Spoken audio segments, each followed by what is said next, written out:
हाय नमस्कार, मी स्नेहा कोगदे फॅमिलीमध्ये तुम्हा सर्वांचं पुन्हा एकदा खूप सारं स्वागत करते। कसे आहात सगळे? आशा करते तुम्ही सर्वजण मस्त आणि मजेत असाल। 2 दिवसाच्या विश्रांतीनंतर पुन्हा एकदा क्लिनिंगला सुरुवात केलेली आहे। आज मी क्लीन करणार आहे हॉल, लिव्हिंग रूम आणि त्यासाठीच आता मी इथे रेडी होत आहे। केस वगैरे व्यवस्थित बांधत आहे कारण 2 दिवस झाले ना फार गरमी होत आहे आणि नुसतं मग केस जर म्हणजे खांद्यावर उडत असले ना की मग इरिटेट होऊन जाते मी। त्यामुळे छान असा एक छोटासा बन घातला आणि क्लिनिंगला आता सुरुवात केलेली आहे। सर्वात आधी मी जे कर्टन्स आहेत ते काढलेत आणि बघा अशा प्रकारे मी त्याच्या ज्या क्लिप्स असतात ना, रिंग्स असतात त्या बांधते एकत्र। त्यामुळे काय होते ते म्हणजे जेव्हा आपण मशीनमध्ये टाकतो ना ते अजिबात फुटत नाहीत। तर सर्व कर्टन्सच्या ज्या रिंग आहेत त्या मी रुमालनी व्यवस्थित बांधून आता मशीनला इथे लावून दिलेले आहेत। आणि त्यानंतरच माझं सर्वात महत्त्वाचं काम असतं ते म्हणजे माझे जे प्लांट्स आहेत ते मी आधी गॅलरीत नेऊन ठेवते कारण आता क्लिनिंगमध्ये ना खूप धूळ होणार आहे आणि मग ती प्लांटला जाऊन चिपकते। त्यामुळे म्हटलं नको माझ्या प्लांटला त्रास व्हायला नको। सोबतच घरातल्या ज्या काही वस्तू आहेत ना त्यासुद्धा मी ना अशा जुन्या ज्या बेडशीट आहेत त्यांच्या मदतीने झाकून ठेवणार आहे कारण क्लिनिंग करताना खूप अशी बारीक डस्ट ही उडत असते आणि कितीही क्लीन केलं ना मग ती सोफ्यामध्ये किंवा टीव्हीमध्ये ना जाऊन फसते आणि त्या गोष्टीनं म्हणजे व्यवस्थित मग क्लीन करता येत नाहीत। त्यामुळे असं सर्व झाकून ठेवलं। आता वस्तूंची काळजी घेतली तर म्हटलं आज जरा स्वतःचीही काळजी घेऊयात कारण किचन क्लिनिंग केलं ना त्या दिवशी रात्री खूप त्रास झाला, खूप शिंका येत होत्या आणि माझ्या एका गोड अशा मैत्रिणीने सबस्क्रायबरने कमेंटही केली होती की नाकातोंडाला बांधत जा म्हणजे केसही खराब होत नाहीत आणि शिंकाही येत नाहीत। चला तिचं सजेशन इथे मला खरंच खूप चांगलं कामात आलं। आणि जेव्हा आता आपण काही क्लीन करतो ना तेव्हा त्याची धूळ बाहेर येत असते। त्यामुळे मी बेडरूम आणि किचनची जे दरवाजे आहेत ना ते छान बंद केलेत म्हणजे इथली धूळ तिथे जाऊ नये कारण किचन छान व्यवस्थित क्लीन झालेली आहे। क्लिनिंगमध्ये फर्स्ट स्टेप माझी असते ती म्हणजे जाळं काढणे आणि हा जो झाडू आहे ना माझ्या मदतीने याने खूप इझिली जे सर्व काही जाळं आहे ना ते काढल्या गेलं। सोबतच माझा असा प्रयत्न होता की जास्तीत जास्त भिंतीवर धूळ वगैरेही बसलेली असते तर यानेच क्लीन करून घ्यायचा मी इथे प्रयत्न करत आहे। दरवाजाभोवतीही भरपूर आपलं जे जाळं असतं ना ते लागलेलं असतं आणि या झाडूने खरंच खूप मदत होते। नाहीतर मग खुर्ची घ्या, टेबल घ्या, त्यावर उभं राहा आणि काढा, खूप हार्ड होऊन जातं। पण हा झाडू ॲडजस्टही करता येतो, त्याची हाईट जी आहे ती। आणि हॉलसोबतच हा जो पॅसेज आहे ना हाही मी क्लीन करत आहे कारण नंतर जर पॅसेज क्लीन केला ना तर हॉल आणि पॅसेजच्या मध्ये दरवाजा नसल्यामुळे पॅसेजमधली सर्व धूळ पुन्हा हॉलमध्ये येईल। बघा आता माझ्या ज्या वॉल आहेत ना त्याला साधा कलर दिलेला आहे तर त्यामुळे मला पाण्याने पुसता येत नाही। त्यामुळे मग झाडू घेतला आणि त्याच्या मदतीने शक्य होईल तितका जो धूळ आहे ना सर्व भिंतींवर तो इथे मी झाडायचा प्रयत्न करत आहे। भिंतींवर बराचसा धूळ असतो, डोळ्यांनी नाही दिसत पण त्याला हात लावला ना तर आपल्याला जाणवतो आणि हाताला दिसतोही। झाडूने झाडून झाल्यानंतर आता मला ह्या भिंती पुसायच्या आहेत। एक छान मायक्रोफायबरचा क्लॉथ मी घेतला आणि आपलं जे वायपर असतं त्याच्या मदतीने अशा प्रकारे सर्व भिंती वरची जी धूळ आहे तो काढायचा मी इथे प्रयत्न करत आहे आणि खरंच खूप इझिली ना याने क्लीन होते। तुम्ही नक्की ट्राय करून बघा ही ट्रिक। किंवा तुमच्याकडे वायपर नसेल ना असं मोठं तर आपला जो मॉप असतो ना फरशी पुसायचा तर त्याच्या हेडला सुद्धा तुम्ही कापड गुंडाळून मस्त असं भिंती पुसू शकता। तर वरच्या भिंती मी पुसून घेतल्या, त्यानंतर खालच्या भिंती ह्या हातानेच पुसून घेत आहे। व्यवस्थित भिंती पुसून होतात आणि मायक्रोफायबरच्या क्लॉथला ना असली नसली सर्व धूळ जी आहे ना ती चिटकून येते आणि त्यानंतर ना व्यवस्थित सर्व घर जे आहे मी व्यवस्थित झाडून घेतलं कारण जाळं पुन्हा मी फॅन वगैरेही झाडूने म्हणजे शक्य होईल तेवढा जाळायचा प्रयत्न केला होता। आणि असे कोपरे कापरे बघा आपण दररोज जरी क्लीन करत असलो ना पण अशा वस्तूंखाली ना धूळ साचत असते आणि काही केल्या ती आपण दररोज त्या वस्तू नाही हलवू शकत। आता या कोपऱ्यामध्ये माझा फ्लोर लॅम्प आहे तर दररोज मी तो नाही हलवत, आज तो हलवला बघा तर त्याच्याखाली भरपूर अशी धूळ ही जी आहे निघालेली आहे। त्यामुळे ना पायाला नुसतं कचकच होत होतं, खूप धूळ लागत होती. त्यामुळे म्हटलं आधी आपण झाडून घ्यावं.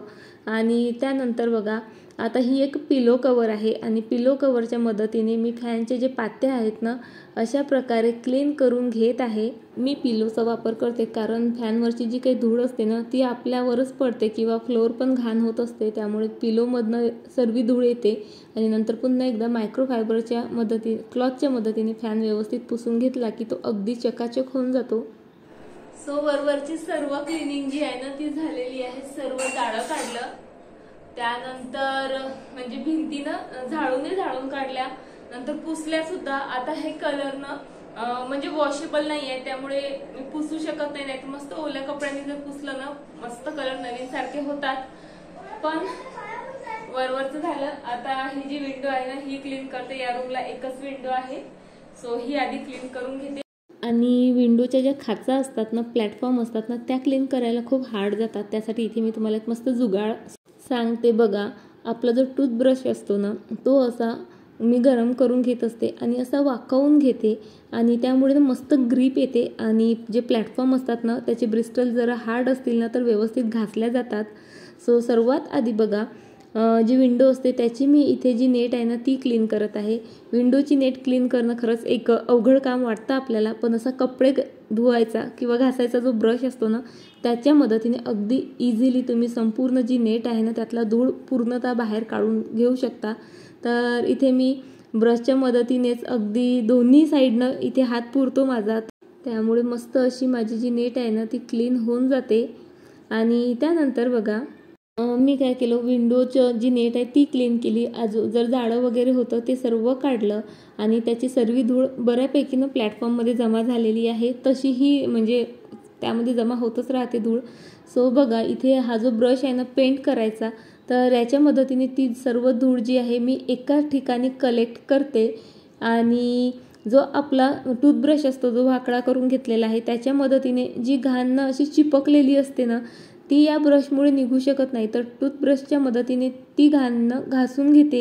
आणि त्यानंतर पुन्हा हा जो पेंट करायचा ब्रश आहे तो ओला करते आणि या प्लॅटफॉर्ममधून असं फिरवलं ना तर सर्व जी काही घाण आहे त्याला चिपकून येते आणि असं ब्रश धुवून आपण तो क्लीन करू शकतो. सो बघा अगदी मिनिटाभरात माझं जे प्लॅटफॉर्म आहे ना ते मस्त स्वच्छ झालेलं आहे आणि त्यातली घाण किती होती ते तुम्हाला आता इथे दिसलेलीच असेल. सो आता नेट मी तशी पुसून घेतली होती, त्यातला पूर्ण धूळ जो आहे काढून घेतला होता. पण आता त्याला मी काय करत आहे, एका स्क्रबरवर मस्त विम जेल आणि पाणी घेतलं आणि पूर्ण जी नेट आहे ती घासून घेतली आणि त्यानंतर अशा प्रकारे कपड्याच्या मदतीने स्वच्छ करून घेत आहे. तुम्ही धुवूनही घेऊ शकता, पण काय होतं त्याची जी नेट असते ना ती जंग चढू शकते, त्यामुळे तुम्ही ओल्या कपड्यानेच पुसा, ती खूप मस्त होऊन जाते क्लीन. आणि त्यानंतर ज्या काचा असतात ना त्यासुद्धा मी जे आपलं स्क्रबर असतं त्याच्या एका साईडनं स्पंज असतं त्याच्या मदतीने मस्त घासून घेतल्यात आणि एकदा ओल्या कपड्यांनी आणि त्यानंतर पुन्हा कोरड्या कपड्यांनी अशा प्रकारे ज्या विंडोच्या काचा आहेत ना त्या क्लीन केल्या. सोबतच जो प्लॅटफॉर्म आहेत खालून वरून सर्वीकडून व्यवस्थित क्लीन करून घेतलं. तुम्ही त्या खाचा क्लीन करण्यासाठी ना ड्रायर पण यूज करू शकता, पण त्यामुळे काय होतं धूळ सर्वीकडे पसरतो, पण ओल्या ब्रशच्या मदतीने ना मस्त क्लीन होतं. सो विंडो क्लीन झाल्यानंतर एक छोटासा तुम्ही मोठाही बनवू शकता, मस्त असा अर्ध्या तासाचा ब्रेक घेतला. पिहूला खायचे होता पास्ता, सो पास्ता बनवलेला आहे, पिहूला दिला आणि म्हटलं चला आपणही थोडासा टेस्ट करू. सो मी इथे पास्ता एन्जॉय करत होती आणि पिहूचा पास्ता गरम असल्यामुळे तो वेट करत होता.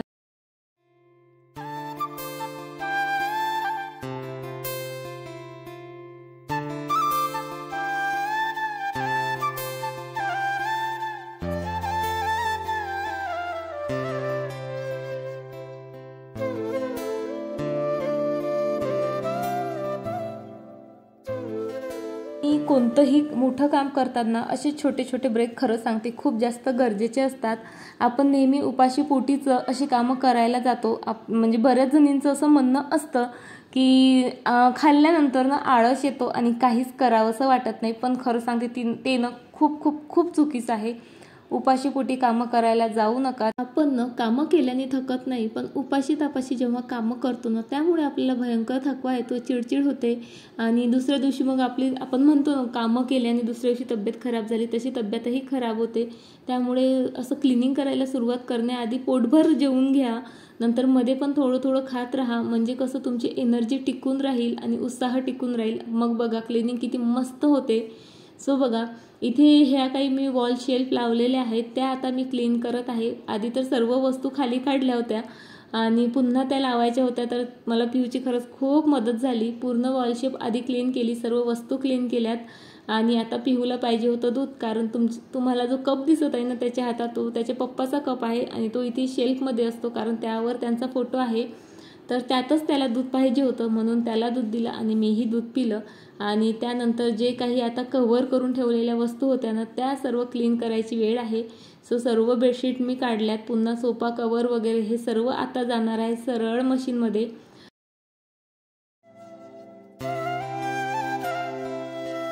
आणि अशी छोट्या मोठ्या काळजी घेतल्यानं आपण तर आपले भरपूर कामं हे कमी होत असतात. आता बघा क्लिनिंगच्या आधी मी सोफा टी व्ही वगैरे झाकून ठेवलं होतं ना, त्यामुळे यावर अजिबात धूळ जो आहे बसलेला नाही. त्यामुळे आता ते क्लीन करायला मला म्हणजे जास्त वेळही लागणार नाही आहे, सोबत मेहनतही फार कमी लागणार आहे. सो बघा आता टी व्ही वगैरे सर्व क्लीन केलं. त्यानंतर आता क्लीन करायचं आहे मला सोफा, पण त्याआधी म्हटलं हा जो फ्लोअर लॅम्प आहे तो क्लीन करून घ्यावा. फ्लोअर लॅम्पचा जो लॅम्पशेड असतो ना तोही क्लीन करणं खूप गरजेचं असतं. आणि माझं कसं म्हणजे दररोज काही ना काही क्लीन करते ना, तेव्हा त्यामुळे काय होतं, जेव्हा मी अशी जी फेस्टिवलच्या वेळेस आपण जी क्लिनिंग करायला घेतो ना तेव्हा ना मला जास्त हार्ड हे जातच नाही. कारण बघा दररोज या लॅम्पशेडवरनं जो आहे हात फिरतच असतो, त्यामुळे आज मला अगदी 2 मिनिटात माझा लॅम्पशेड जो आहे फ्लोअर लॅम्प जो आहे क्लीन करता आला. त्यानंतर सोफ्याच्या खाली बघा दररोज आपण क्लीन करत नाही आणि तिथे बरेचशी स्पेस आहे, त्यामुळे तिथं जाळं वगैरे भरपूर होतं. तर अगदी असं फ्लोअरला मी झोपून म्हटलं तरी चालेल, तर पूर्ण तिथलं जाळं काढलं आणि क्लीन केलं. तसे सोफ्यामध्ये ना काही अशा जागा असतात जिथे हात किंवा कपडा पोहोचू शकत नाही, त्याही मी ब्रशच्या मदतीने क्लीन केलं. आणि त्यानंतर मस्त पूर्ण जो सोफा आहे ना तो क्लीन करत आहे. आता हा जो सोफा आहे त्याची जी आता कुशन आहे ना ते पण क्लीन होणारच आहे, पण आज फारसा तितका वेळ मी त्याला देऊ शकणार नाही आहे. तो उद्या किंवा परवा क्लीन नक्कीच होईल. पण त्यानंतर बघा हा टी टेबल आहे, तर मी असं काच काढूनच डायरेक्टली क्लीन करत असते, कारण मधली जी जागा आहे ना तिथे बरीचशी घाण जी आहे ती साठत असते. आता बऱ्याचदा आमच्याकडे ॲज अ डायनिंग टेबल म्हणूनही त्याचा जो आहे यूज होत असतो, तर कधी अन्नाचे कण किंवा बरीच धूळ वगैरे तिथे साचते. सो असं काच काढून जर क्लीन केलं ना अगदी स्वच्छ होऊन जातो. आणि इथे बघा माझ्या ज्या काही वस्तू होत्या ना त्या सर्व अतिशय सुंदर प्रकारे अगदी क्लीन झालेल्या आहेत.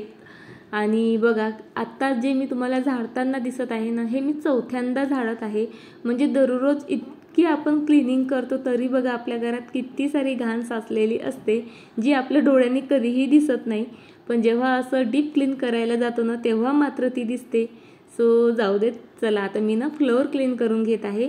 सो सर्वात आधी मी सोफे समोर ओढलेलेच होते, तर त्या मागचं व्यवस्थित क्लीन केलं. सोफे जागेवर ठेवून पुन्हा क्लीन केलं.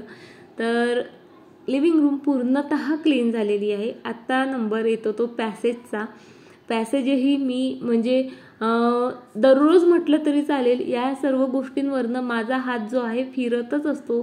फ्रेम मी दररोज क्लीन हे करतच असते आणि बेसिंग असू देत, आरसा असू देत, काच असू देत, हे सर्व ना दररोज क्लीन होत असतं. त्यामुळे म्हणजे फार तर 10 मिनटं लागले मला ह्या गोष्टी पुन्हा एकदा क्लीन करायला. आणि ही जी फ्रेम आहे ना बघा तुम्हाला दाखवते, म्हणजे जे आपलं तेलाचा बॉक्स असतो फॉर्च्यूनचा त्या कार्डबोर्डवर बनलेली आहे आणि 2 वर्ष झालेत या फ्रेमला आणि तिथेच टांगलेली असते, पण जशीच्या तशीच आहे. आणि ऑइल पेंट दिलेले असल्यामुळे ना त्याची शाईनही अजून म्हणजे जशी आधी होती ना बिलकुल तशीच आहे. त्यानंतर आरसा क्लीन केला. इथे हा एक काच ठेवलेला आहे तेल वगैरे ठेवायला, तोही आता इथे मी क्लीन करून घेत आहे. आणि बघा अगदी 10-15 मिनिटात माझं पूर्ण जो काही पॅसेज आहे तो क्लीन झाला. आणि या ना माझ्या आर्टकडे माझं खरंच आज लक्षच नव्हतं. सो हे मी काढूनही ठेवलं नव्हतं, त्यावर बरीचशी धूळ जी आहे बसलेली होती. सो ओला कॉटन घेऊन मी तेही क्लीन केलं.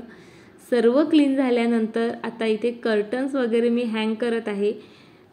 2-3 तासात कर्टन्स मस्त सुकून गेलेत, कारण ऊनच तसं भयंकर आहे आणि मी डायरेक्ट छतावरच जाऊन वाळायला टाकले होते. त्यामुळे 2-3 तासात मस्त क्लीन झालेत. आणि बघा माझं घर, माझी जी लिव्हिंग रूम आहे ती मस्त अशी क्लीन आणि ऑर्गनाइज मी आता केलेली आहे. मी ना फार असं म्हणजे डेकोरेशन करायला मला फार आवडतं, पण ना अगदी प्रॅक्टिकल गोष्टी ना ठेवायचा प्रयत्न करत असते, कारण आपण फार डेकोरेट करून ठेवलं तर मग ते क्लीन करायलाही तेवढाच त्रास होत असतो. म्हणून खालची जी जागा आहे ना ती जास्तीत जास्त मोकळी ठेवायचा मी प्रयत्न करत असते. सो मस्त असं माझं क्लिनिंग इथे पूर्ण झालेल्या आहेत. सो फ्रेंड, चला आता व्हिडिओसुद्धा इथे संपवते. आणि बघा छोट्या छोट्याच पण खूप महत्त्वाच्या अशा टिप्स मी आज तुमच्यासोबत या व्हिडिओमध्ये शेअर केलेल्या आहेत, ज्यामुळे तुमची क्लिनिंग ना जरा इझी होईल आणि न थकता होईल. सो चला तर मग तुम्हाला आजचा व्हिडिओ आवडला असेलच अशी अपेक्षा करते आणि तुम्हाला उद्या पुन्हा भेटते अशाच एका छान व्हिडिओसोबत. तोपर्यंत तुम्ही स्वतःची काळजी घ्या. बाय, टाटा.